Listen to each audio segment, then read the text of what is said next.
ரீசெண்டாக நாங்கள் எங்களோட ஸ்ரீலங்கா ட்ரிப்பில் வந்து அசோகவனம் கூட்டிகிட்டு போனாங்க. ரொம்ப ரொம்ப அழகாக இருந்தது அந்த இடம். நிஜமாலே அந்த இடத்துல சீத்தை உட்காந்தா அப்படி தான் நம்மளுக்கு தெரியும். சீத்தை இந்த இடத்துல கொண்டு வந்து அந்த இடத்துல அடக்கி வச்சுருந்தாங்க அப்படின்னு சொல்லிட்டு. அங்கே தான் ஃபஸ்ட்டு ஹனுமனை மீட் பண்ணது.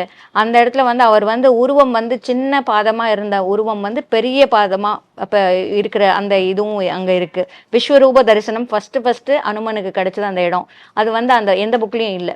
ஸோ அதை நிறைய விஷயங்கள் வந்து என்ன சொன்னாங்கன்னா, வெத்தலை மாலை முதல்ல அந்த இடத்துல தான் சீத்தை கொடுத்ததா சொல்கிறாங்க. அதே மாதிரி செந்தூரம் வந்து அந்த இடத்துல அந்த மாதிரி ஒரு சின்ன சின்ன விஷயங்கள் நமக்கு வந்து அந்த இடத்துல இருக்கும்போது நிஜமாலே மைசிலெடுத்து போயிடும். அவ்வளோ அழகான ஒரு இடமா இருக்கும். அதே மாதிரி அயோத்தியா வந்து நிறைய பேர் கோயில் புதுசாக கட்டிட்ட பிறகு நிறைய பேர் வராங்க. ஸோ அதில் வந்து என்னென்னா நிறைய பேருக்கு நடக்கணும் புரிதல் இல்லை.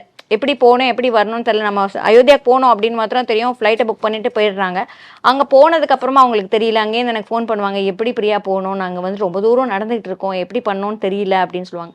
பட் எங்களோட வந்தாங்கன்னா அந்த பிரச்சனையே அவங்களுக்கு கிடையாது. எங்களுக்கு தெரியும் எங்கே போகணும், எந்த இடத்துல இறங்கணும். நிறைய பேர் 3 கிலோமீட்டர்லாம் நடந்து போய் சுவாமியை போய் பார்த்துருக்காங்க.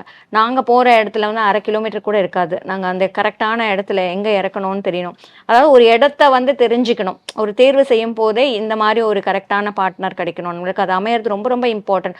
ஒவ்வொரு வாட்டியும் ஒரு லேர்னிங் கிடைக்கும் நம்மளுக்கு. அந்த லேர்னிங் வந்து நெவர் எண்டிங். ஸோ பயணங்கள் என்றைக்குமே முடியாது. அந்த மாதிரி தான் இருக்கும்.